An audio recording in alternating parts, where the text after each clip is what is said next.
Hey, welcome everyone. This is Don Giannatti here and Lighting Essentials, and we're speaking today with Jan Klier, who's here in the studio. How you doing, Jan? Good, and you? Very good, very good. Jan and I just piled out of the car from driving from Phoenix to Silver City, New Mexico, and back. Talking photography the whole way. It was a very fun couple of days. So we're going to take a look here at Jan's portfolio and basically give him just a little bit of an interview for you guys and let him go off to dinner with his friends tonight. So I appreciate you sticking around a little bit, Jan, to Absolutely. do this.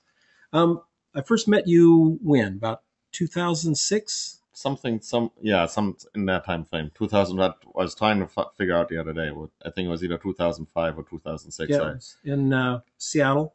Actually, no. I came down to Phoenix to take Oh, one of your workshops. that's right. When I was doing the one-day workshops. Yep. One day workshops. Took the That's one day right. workshop. That's right. We went to Tempe and shot, and it rained on us. And if I can, only time it's ever rained, I think you brought that with you from Seattle, Jan. Yeah. Then we met again in Seattle. I think the following year when I did a workshop Yep. up there, and it's been a really nice thing. It's turned into a good friendship. So, and I appreciate that very much. Um, You did part of the original design of the website. Actually, the logo is your design. Oh, thank you. That's right. It is. Yes. Kind of look and feel of this little guy over here. Little graphic for your navigation. Yeah. Let's see. When I first met you, you work in tech, Yes, correct. and was it 2 years ago, August, that you walked away from that? I was July 2.5 years ago. Yeah. 2.5 years Yeah. ago. Yeah. And haven't looked back. Walked out the door and never looked back. Never looked back. That was really a turning point for you because at the time you didn't really know what you wanted to shoot yet. You knew commercial was your arena, but not really everything. All the different moving parts of it hadn't been revealed to you yet. No, not a lot of things have changed since then. Tell us about that. Well, I mean, I think way back when I first met you, I was still shooting a whole lot of different stuff. I was doing landscape, I was doing portraiture as a member of PPA, and was thinking about their certification program for portraiture and whatnot. And then I discovered flash photography, and that's why I took your workshop. Mm-hmm.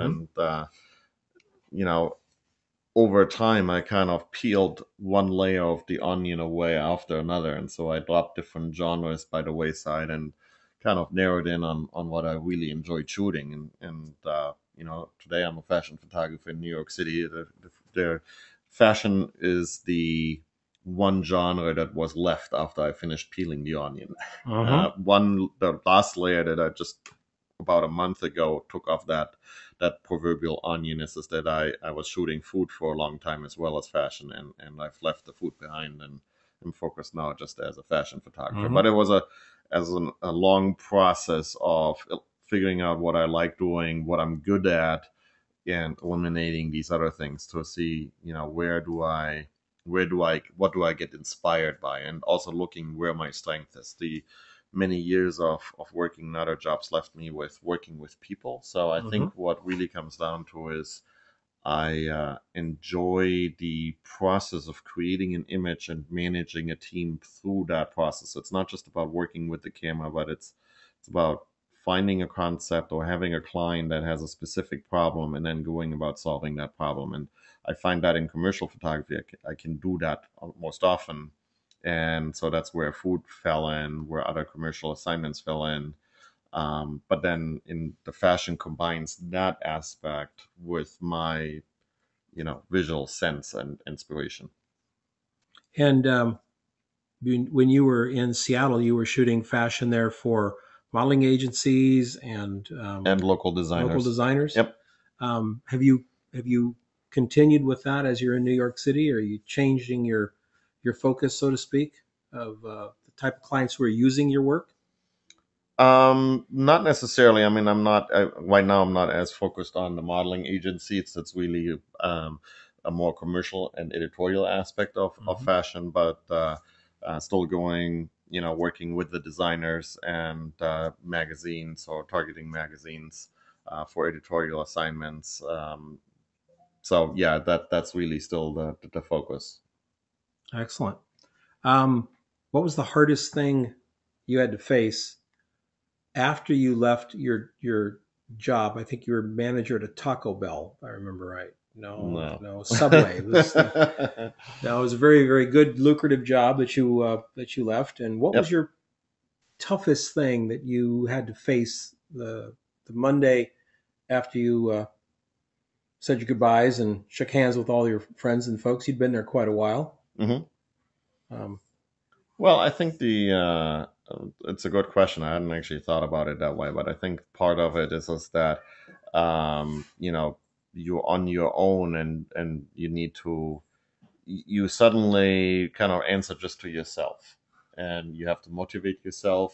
You have to self edit. You have to self assess all the time, and you don't actually have anybody. Well, you may have friends and families and mentors and others, and so you need to surround yourself with a new set of people yes. that you talk to all the Yes. time. The There's no structure anymore, so you have to build your own structure. No, that's perfect. That's exactly the way to do it. You have to build a new infrastructure for your business life that you didn't have to have in place when you basically were working within the infrastructure of someone else's Exactly. business place. Exactly. Yeah, well, You that's, become your own business. yes, you do, and it is a business. And being a freelancer is a challenge to anybody's um, abilities because being a freelancer means you don't have the luxury of working off of someone else's paradigm. If the business is successful that month, you get paid. And if it's not successful that month, you probably still get paid.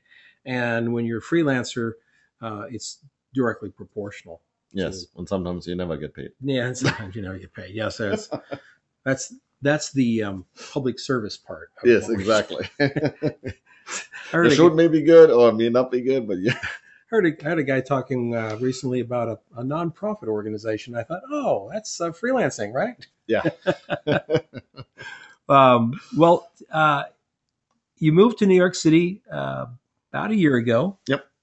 and Last July. last July. Okay, so tell us how it's going. You've been quite active, and I think it's really fascinating to share with folks how deeply active within the New York scene that you've put yourself. I think that's a great.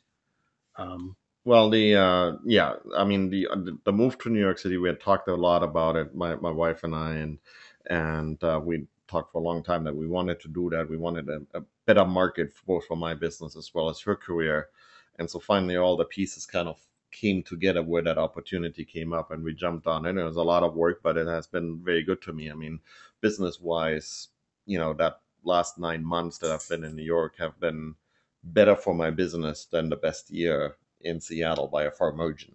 okay, good. And but what really helped me, or what is exciting about New York, is the amount of people, energy, and opportunity that exists. You get off the train at Grand Central and you get out on Fifth Avenue and you're surrounded with a lot of people.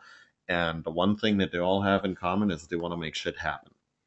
Yeah. And so when you surround yourself with that, there's endless opportunity. I mean, the one thing that I had in Seattle, I was always hoping and looking and searching for the next opportunity, versus in New York, the opportunity is there. You need to just make sure that you're ready to grab onto it and make it yours. But there's Sometimes no there's lack of opportunities. Sometimes it can be overwhelming. But I one was of going to the say things, sometimes you have to filter out the opportunities. absolutely. And so one of the things that helped me in that transition is that I had been a member of two organizations. I was actually on the board of two organizations in Seattle, one being ASMP and the other one Fashion Group International. And that was somewhat strategic all along, that I would pick one organization in my own industry, which is commercial photography, and one which is in the fashion industry, which was my primary client industry. Look at professional organizations, get involved, ended up on the board and of both of them, and actually in Fashion Group International was the regional director for the Seattle chapter.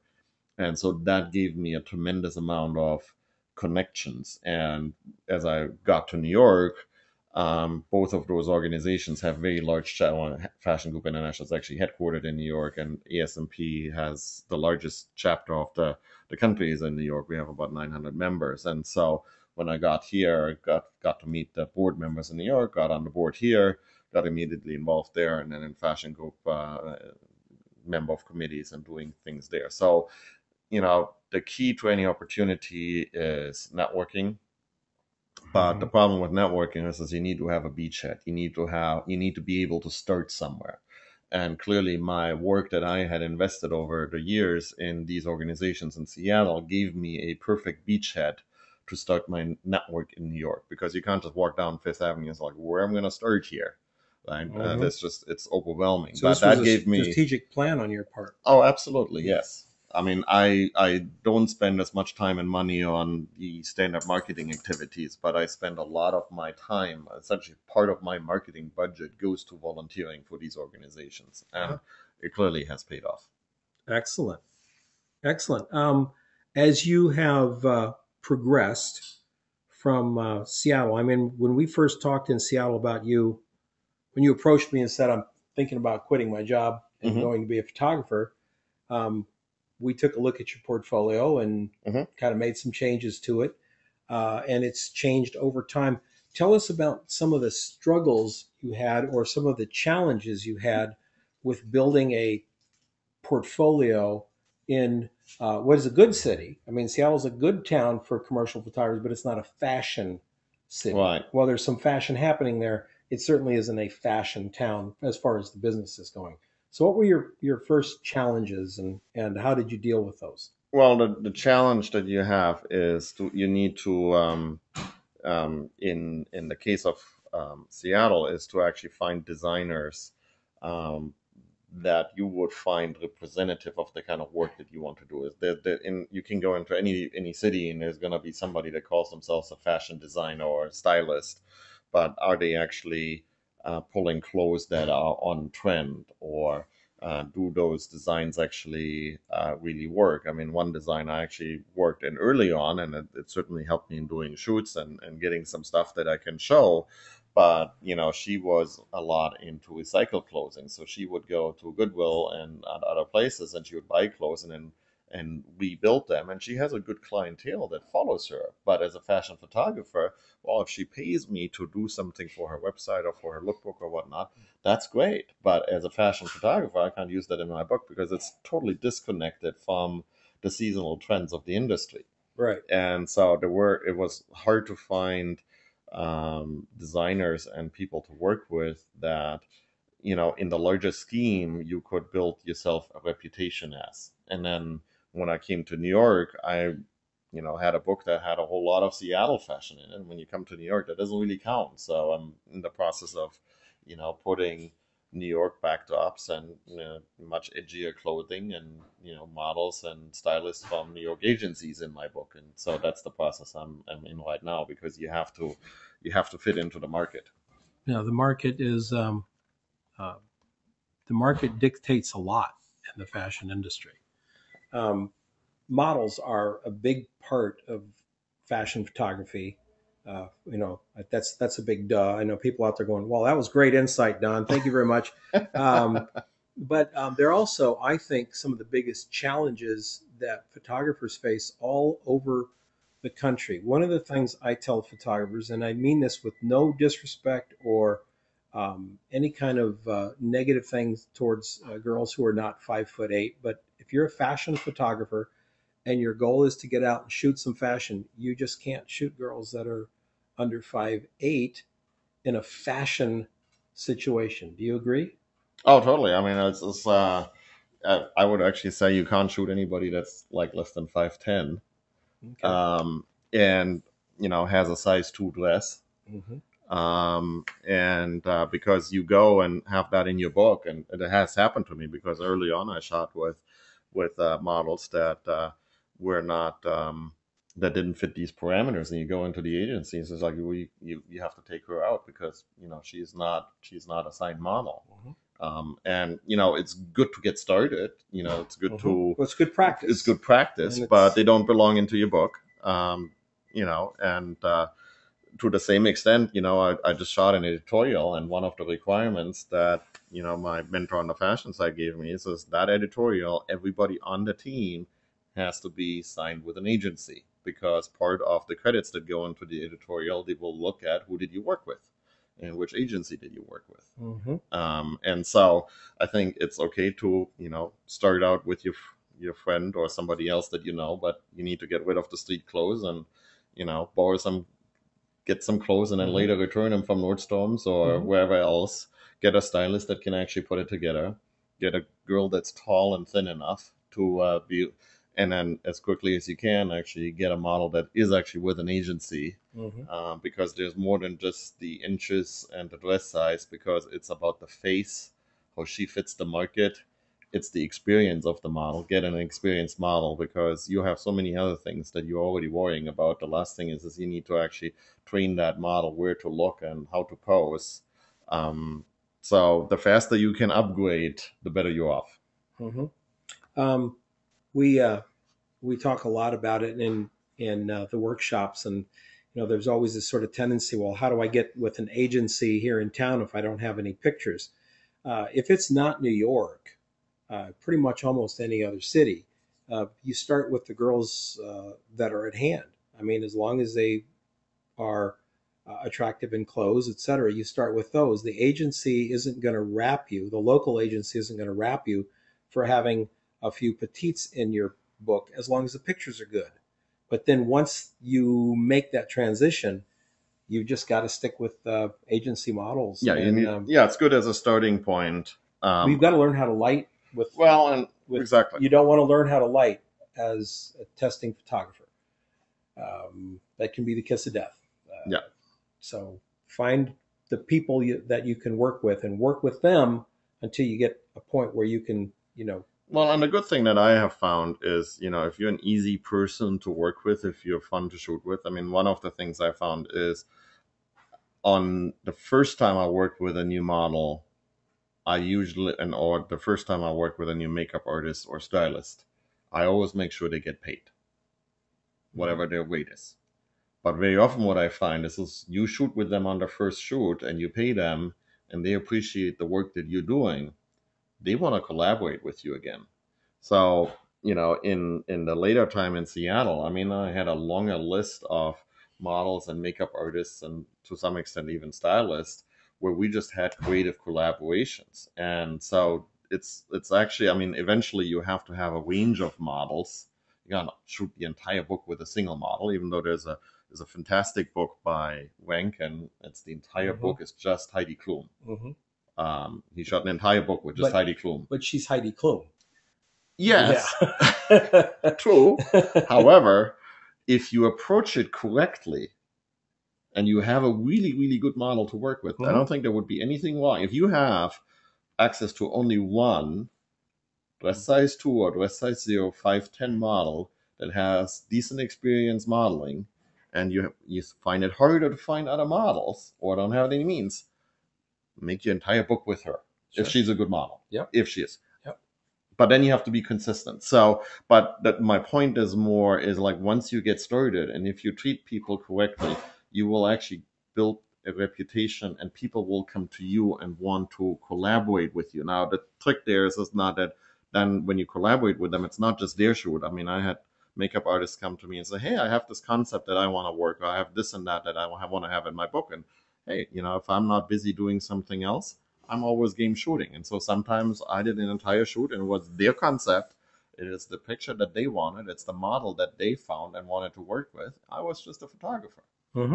But in the process, it was collaboration. I had transfer practice, and quite frequently I would end up with usable pictures. And that's something that I get asked a lot. Well, how many good pictures do you get, commonly get from a shoot? And my answer is I get a fair amount of good pictures, but good pictures isn't what I'm looking for.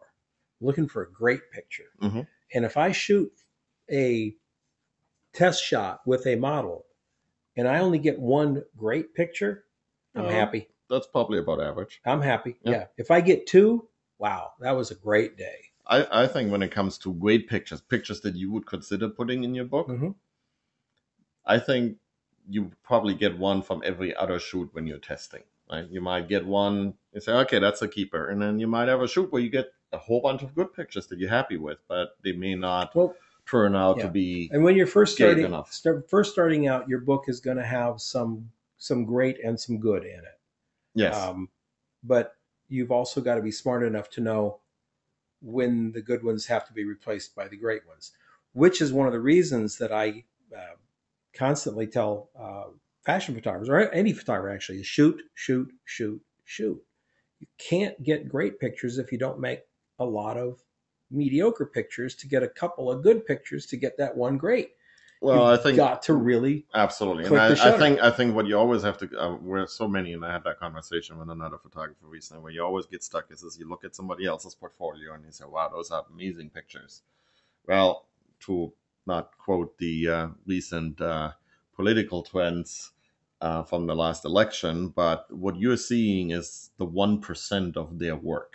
Mm-hmm. It's the top 1% of their work. It might be the top 0.1% of their work if they had a long career. Yeah. They all shoot the same shit that we all shoot, except they don't ever show it to you. And Oh, Rob yes. Haggard had a good blog post about that. I think it was Rob Haggard that had a good blog post about that. So I think it's important to be able to, edit that out, but not get frustrated by the fact that you have some, maybe not so good pictures for a while, and then you get rid of them. And my rule on that is always, I set myself a limit on how many images I can have in my fashion category. It's 24. And what that means is, like, if I come back from a shoot and I have the top one or two pictures from that shoot, I say, okay, are these two pictures better than the worst image that I currently have in my fashion book? Mm-hmm. And if they're better, then I have to pick one that I take out. And that helps me in that decision making process. Yep. And if they're not better, well, then it was still a good shoot and a good practice, but nothing is going to change. And I'll remember why wasn't it better, so that the next shoot, hopefully, I will have one that I can replace.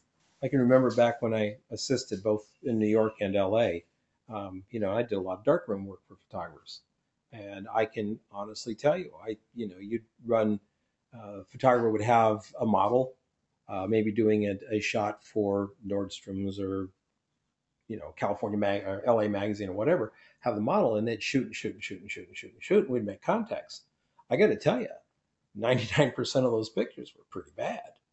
Yeah. 1% were pretty good, and 0.1%, that was the hit. And sometimes that hit would just jump off the contact sheet. You could put that contact sheet in front of you. Oh, you and know you go, immediately. and then there's that one shot that just absolutely leaps. And that's why I say constantly, you've got to shoot a lot of pictures. So, and now these days it's digital, so it's not even a cost factor anymore. Take pictures, right? Well, with the one caveat, it's not about putting it into speed shooting mode and not just holding down the finger. It's like if you come back from a shoot with 800 shots, there better be 800 variations of the theme.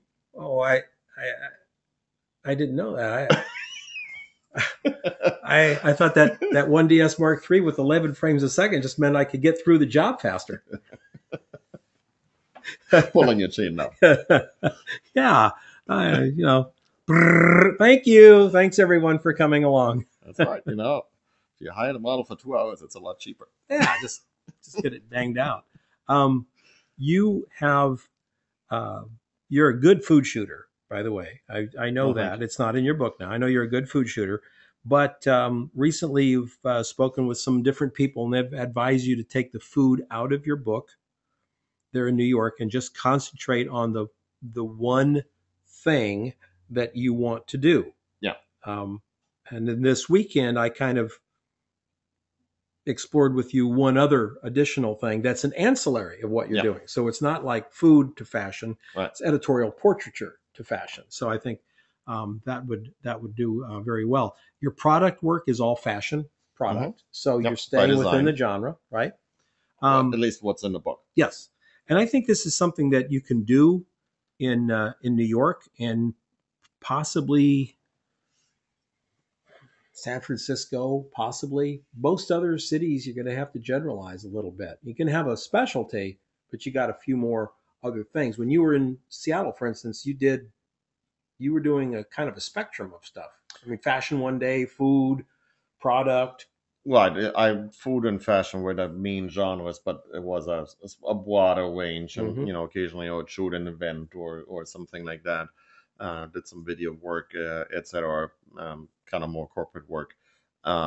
Yeah, and it was essentially it was too small a market in Seattle to just survive on fashion, and so adding food was a natural thing, and the reason it was always a good conversation starter. Well, why fashion and food?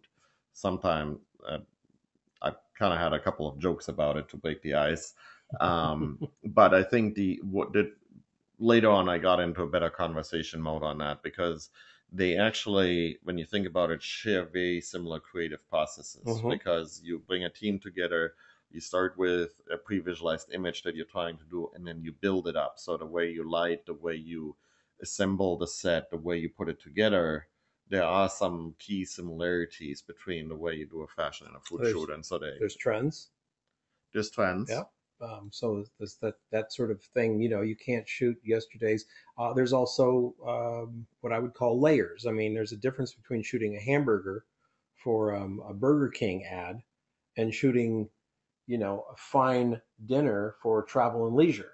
Well, and the other thing is you The are Burger King ad you're pays more. well, yeah, but the other thing is you're trying to go for that perfect pose with the perfect lighting of a hero dish Mm-hmm. or a hero girl. Mm-hmm. That's the Absolutely. similarity. Yeah. And so there's a lot of work that gets into getting every single parameter perfect so that you get that shot. Well, let's take a look at some of your pictures here, and maybe you can share with us how you did them. Not necessarily. We don't want to. We're not here to pick up on lighting and things, but and I can, if I click on it, it'll stop the progress. Yeah. Okay. Let's look at your fashion because that's your thing, and let's now this is if I remember right, this was a lookbook shoot that you did. Actually, that was an editorial. I had a chance to. Oops, I think if you click on make it no, it should stop. Oh, okay. I think. Okay.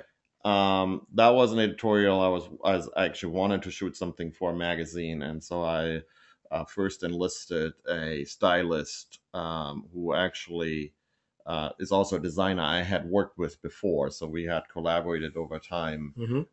I had shot her lookbook. I had shot some editorial images with her. So I really liked the way she was styling. She was good in menswear. I wanted to do more menswear.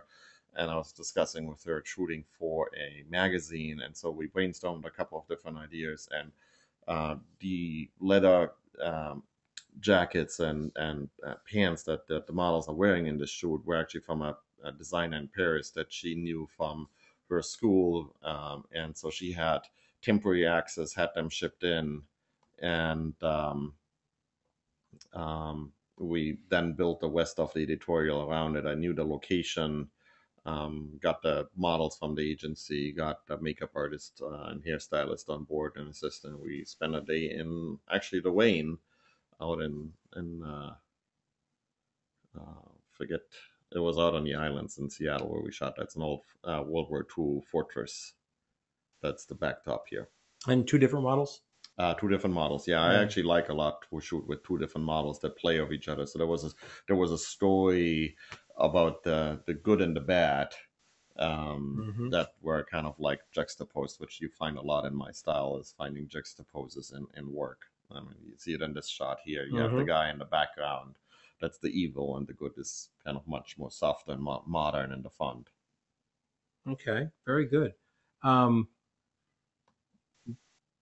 is this that same shoot? Yeah, it's the same shoot. Where did this run? Where did this editorial run? I tried to get it into a magazine, send it to a lot of them. I did not get any takers, so eventually I Oh, just self-published it. okay. Excellent. That was a lookbook for another menswear designer. Interesting thing is some of the other previous work that I did, I got known in Seattle as one of the photographers that was good with menswear, and so this designer actually sought me out on a recommendation specifically when he had his new collection to shoot that for him. Oh, excellent. How does shooting a lookbook work? Is this a big? This is a collaboration with the clothing designer. Yeah. Yeah, he is Does their on set as PR the firm client. No, well, involved in or this anything? case, it's he was on set, so he styled it himself.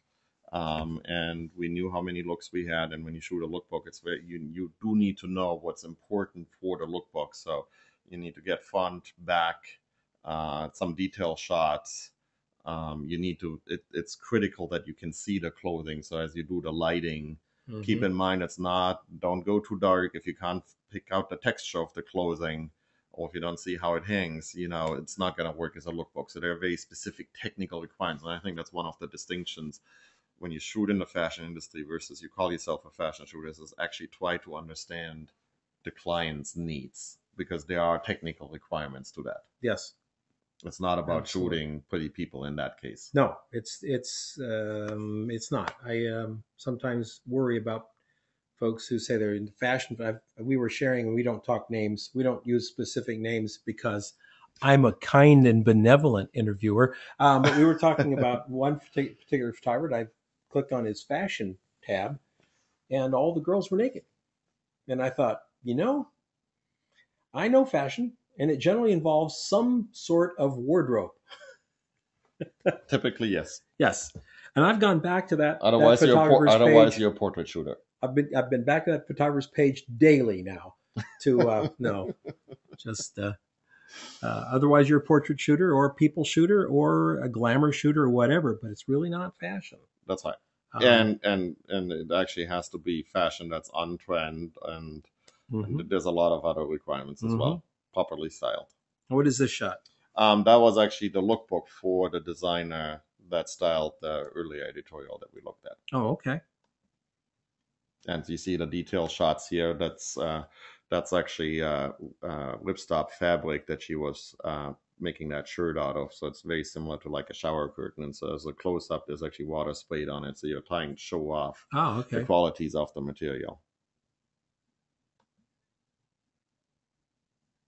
That's from that same lookbook. And then that was a slightly more editorial shot that we did at the end. So after you go through the whole sequence of all the shots that you need, then you try to get for like the cover of the lookbook or in the back, you get something slightly more editorial. That was shot in a conference room of a public library in Seattle, Wow. because it's a free. You get it as a free location once a month at every single library. You can book it and shoot for free. They eventually told us to close the blinds in the conference room because all the flash was distracting the rest of the patrons, but it didn't bother us. Excellent. So this shot, real pretty shot. Yep, that's This a is, lookbook for a good friend of mine and a women's wear designer in Seattle.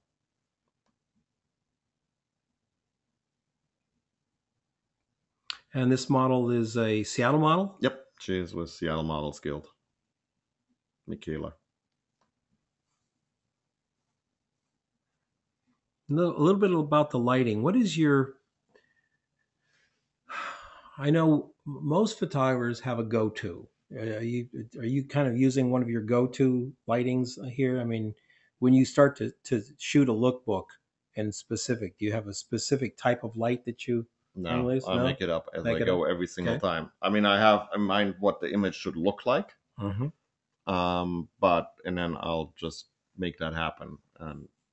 And I sometimes look at other images and deconstruct. I mean, usually look for an image where I like the lighting for the purpose of the shoot, and then deconstruct it, and then try to create that same Mm-hmm. lighting. And what are we using here? I honestly don't remember. That's quite a while ago. That one, I do remember. There were two lights on the background, which is white seamless, and I think there was just it may have been just a either a small softbox or a beauty dish on the side. Mm-hmm. And what was this shot for? Well, that was right after I moved to New York. I needed to figure out the logistics of shooting in a studio in Manhattan, and all the logistics of getting your own gear there and finding out Well, you just talent. no, no, no. You just put your gear in a car. Go to the studio, park out front. and take it in. I mean, If you want your car to be there at the end of the shoot still. I see. So there's a lot more involved there. And so It's indeed a lot more involved, isn't it? it is. And so anyway, so I essentially went through the production and came up with a concept, found a local makeup artist and local stylist, a local model, went to the local studio and worked that out. So this was a test not only of the young lady, but also of absolutely what it takes. Yeah, it was a test for me. Yep. It was a logistics test, much more. Now in the process, obviously, it was the start of replacing more content in my book with a New York talent that looks New York. So the styling and the type of model that you would find in New York. The on the left side is from the same shoot. She's not just sitting in the window of the studio. And this was an editorial? Or? No, that was an ad for a fashion group that I shot in Seattle. So that went in a full page magazine, an ad in Gray magazine. Oh, okay, excellent. The one on the left is another outtake from that same ad shoot that we didn't use in the ad, but it's the same model, same styling. On the right hand, that was at an event where we were showing off makeup trends for this last spring. We had a demonstration of the stylist of these makeup trends for a fashion group event, and I offered to shoot them at the end of the demonstration. So people could see, okay, so this is the trend that we're talking about, and this is how it would look if you get a photograph of it. Oh, nice. And that was a recent test that I did, beauty shot. Shot that in January, and those are two that I retouched. The one on the left was digital. The one on the right was shot on film. This is a New York model as well. She's signed with a New York agency. She actually moved from Seattle to New York right around the same time I did. So I've shot with her many times, but she is now in New York and signed here. Excellent. Yeah, that's her again. Same shoot. Great face. Just great face. That's why she needed to move to New York.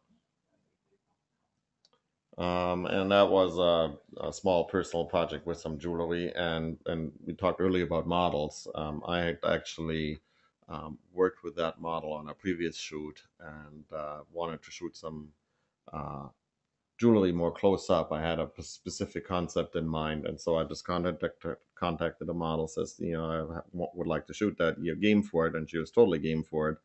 The jewelry on the right, I actually rented. The jewelry on the left is from Joanna Morgan, who is a Seattle jewelry designer, and so she lent me the jewelry. So once you get connected in the community, once you build your network, it's a lot easier than you might think, finding people that are willing to work with you on these kinds of things. That's a product shot, again, rented, backbore and steel. Can get very high-end designer jewelry either to style your shoot. I've used a lot of their accessories for styling shoots or just to shoot them myself. That's not a very flamboyant watch. A little on the plain side, when you think.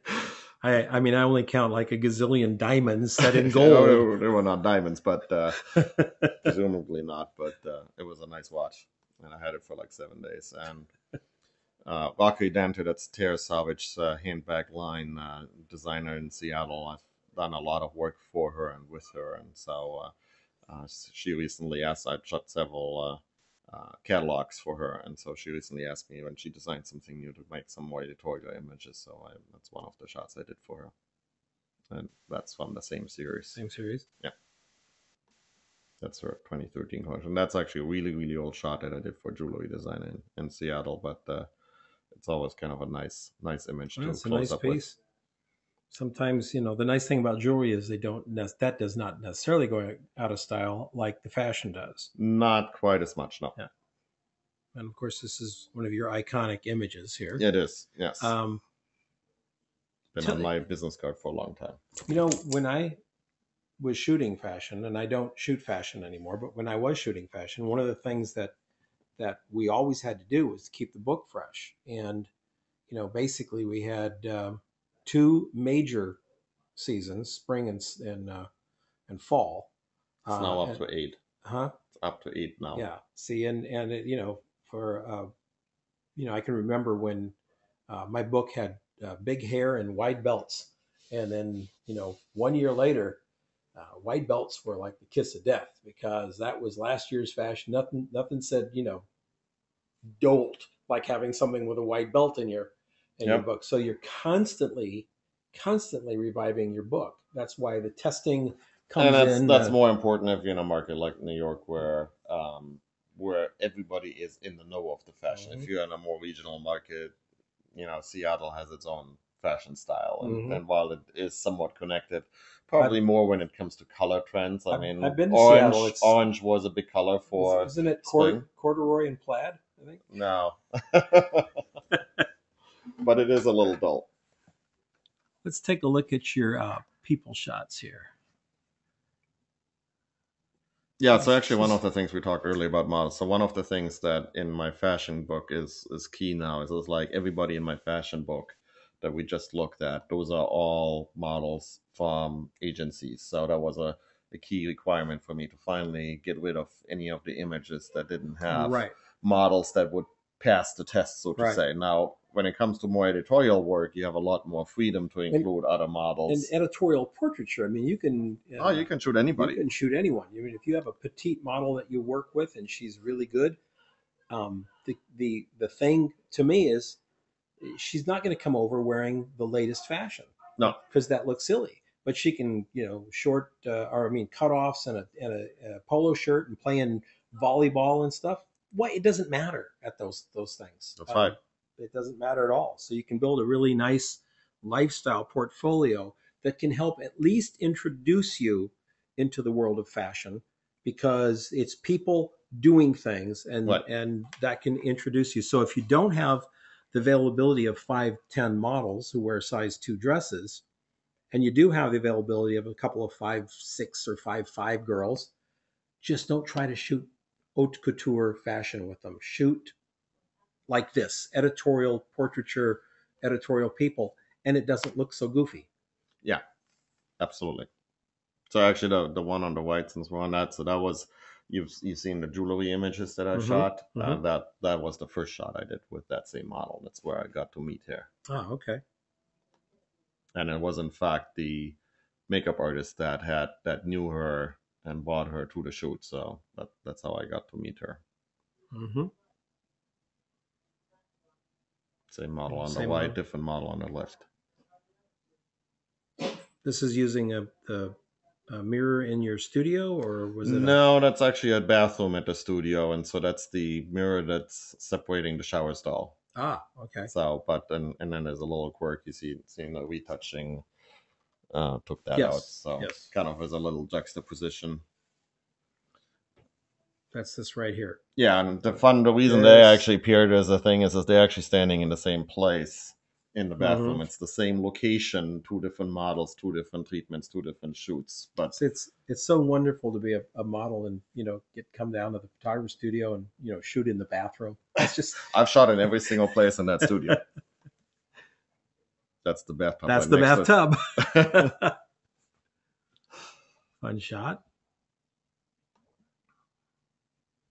No, it was an editorial I shot a while ago with a model that I've collaborated with many, many, Now many this is a times. petite model. She is a Yeah, petite model, yes. petite model. So it on something like this, it just really doesn't matter. Nope. It's an editorial shot. No one's going to um, care about the height of the girl or any of those things. I love this. This is I think we discussed this earlier. This is window light, Yep, right? yep. Just had the window open and put a basic scrim from the inner part of a 5x1 reflector in there, and to just soften it up, and that's all it is. This is shot on black and white film.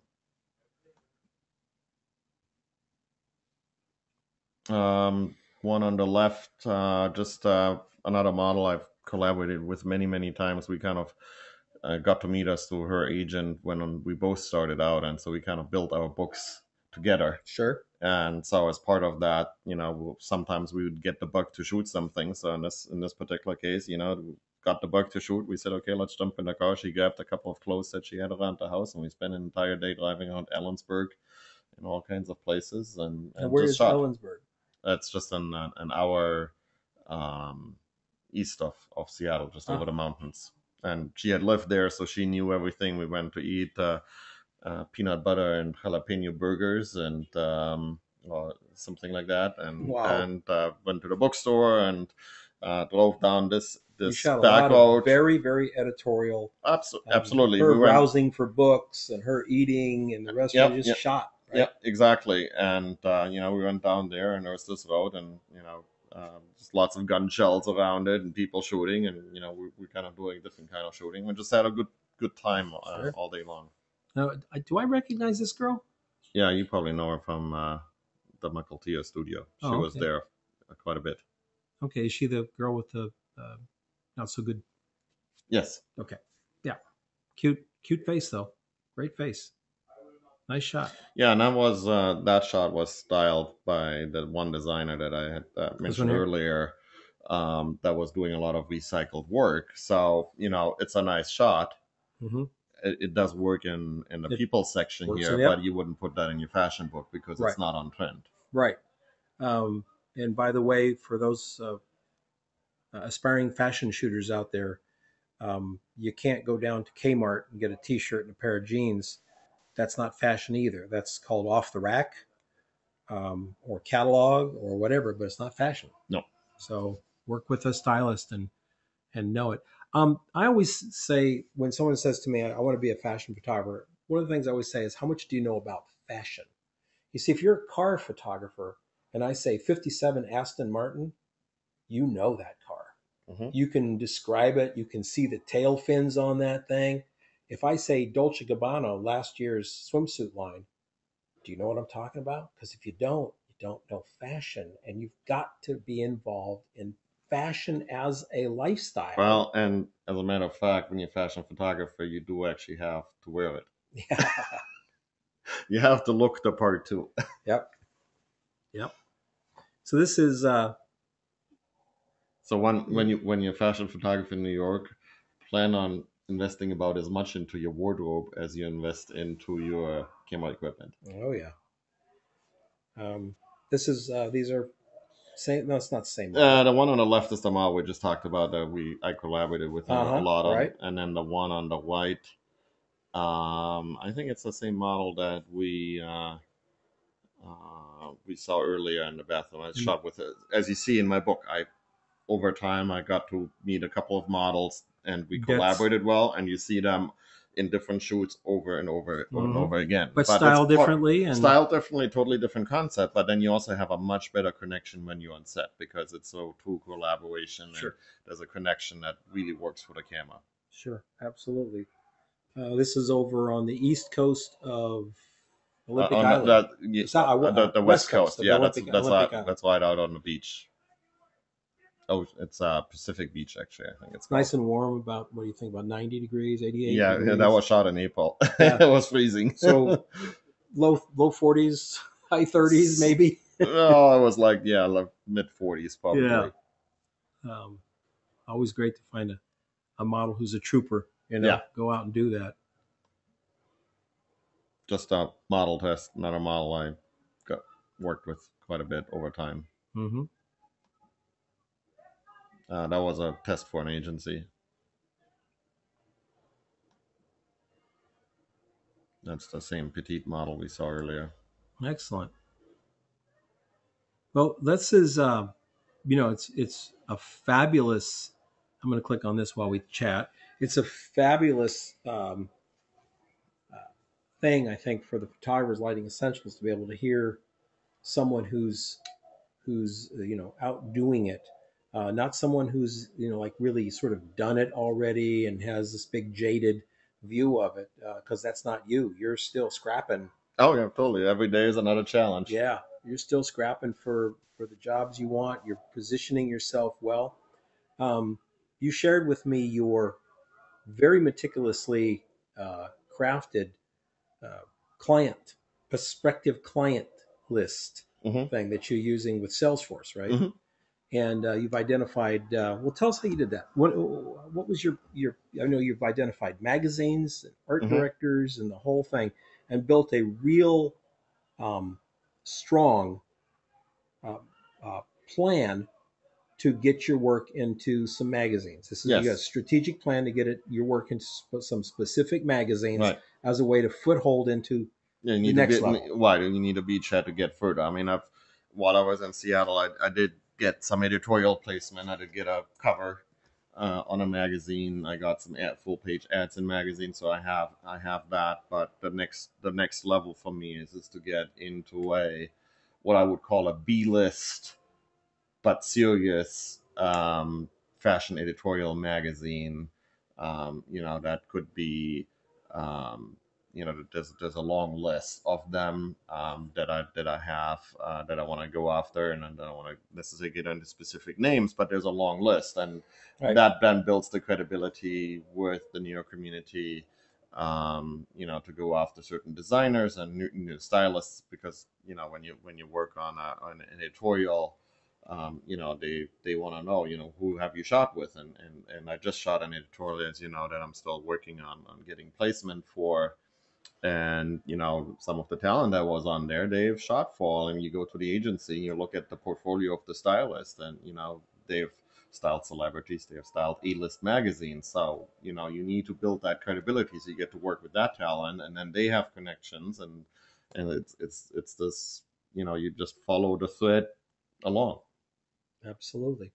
Um, well, happy that you came and spoke with us. You sat in on the critique Monday night Yep. for Lighting Essential, or for the Pro 52 group, and several people emailed me and asked if you'd sit in again sometime. So Be happy after to. you get your house closed and your uh, uh, move all done, whatever, I'll get in touch with you and Yep. set you up. And it would be a Saturday morning and a Monday evening. If you could Yep. do both of them, that'd be great. Yep. Definitely. Fantastic. Well, thanks, Jan, for coming along and sharing all these pictures with us, and the fact that we're still able to talk after talking for the last 48 hours is a testament to true commitment here. That's right. Um, Thanks everybody for listening here on Lighting Essentials. You can see Jan Klier's website address right up here. It's janklier.com. Go on up and you can say thanks to to Jan in the comments here, and he'll be sure to see him. So thanks again, everyone, and thanks for coming along.